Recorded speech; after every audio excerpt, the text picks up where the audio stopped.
आता उद्या प्रश्न उभा राहील, एवढा खर्च यांनी उपलब्ध केला कसा?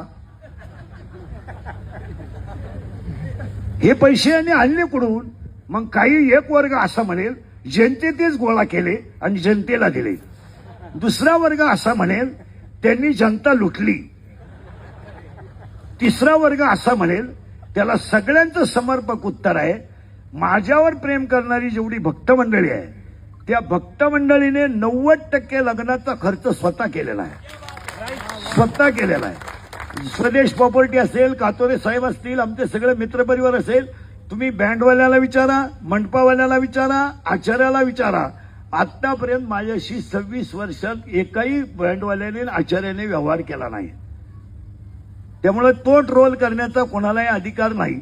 ज्यांना आता आम्हाला देणाऱ्यांनी दिलाय, त्यामुळे त्याच्यावर चर्चा व्हायचं काही काम नाही. आता फक्त मी तुम्हाला एवढंच सांगेल की ते ट्रोल करा का, हा त्याच्या बौद्धिक पातळीचा प्रश्न आहे. मी किती सांगितलं तरी 1.5 लाख रुपये जरी देऊन सोन्याची नळी आणली तर कुत्र्याचं शेपूट सरळ होत नाही, हा सिद्धांत. म्हणजे सोन्याच्या नळीत जरी घातलं